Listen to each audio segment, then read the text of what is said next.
Okay, this should come as no surprise to Scottish football fans. Celtic have been declared champions of the SPL. Hearts have been relegated. At the moment, Hamilton Academical are staying in the SPL. It doesn't seem as if the Scottish FA and the Scottish Football League have any plans to bring in the promotion playoff system, which is already a pain in the arse anyway in Scotland. So Hamilton Academical are staying in the SPL as things stand currently, or that may change. They may bring in the playoff structure. We know that the other Scottish leagues cancelled last month, so it's a very interesting time. But the Scottish league system joins the French, the Dutch, and the Belgian league systems as not restarting. This puts the focus back on the English league system with the Premier League and the Championship especially, but also League One, which are having a meeting today about whether to restart or cancel.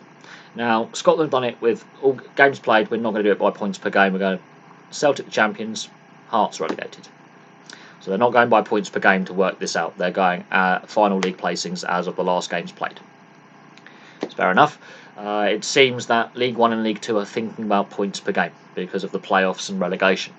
So that could pose some legal challenges. Now, it will be interesting to see, again, what happens with League One and whether a decision is taken on whether to restart League One or to call League One like League Two has done.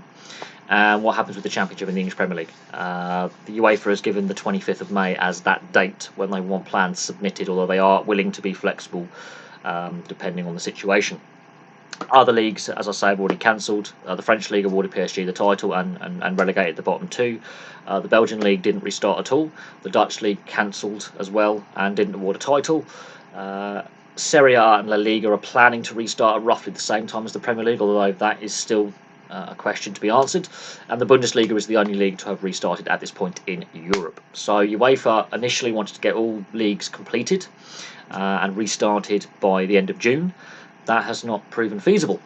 They still want to have the Champions League and Europa League finished in August. That could also prove not feasible because PSG and Rangers, for example, in two leagues that are cancelled, are still in Europe. They haven't played for 2 months, and by the time August rolls around, it's basically like a whole off-season. So their plans to restart Champions League and Europa League football may come to nothing. It'll be very interesting to see what happens with the meetings in England as well.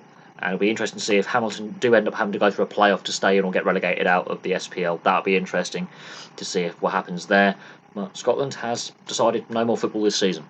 And Scotland is an interesting case because very few clubs have a lot of money. They are heavily reliant on gate receipts. The TV deal isn't as much as the English leagues. So only a few clubs like Celtic and Rangers really have financial oomph. Most clubs operate on a heavy reliance on gate receipts from fans. So it would have made no sense to play behind closed doors. It would have been ruinous. Even for Celtic and Rangers would have had hemorrhaged money. So it made sense not to play on. We'll see what happens in the English leagues, but for now, thank you very much for watching. Place your thoughts below, and I'll have some more videos for you very, very soon.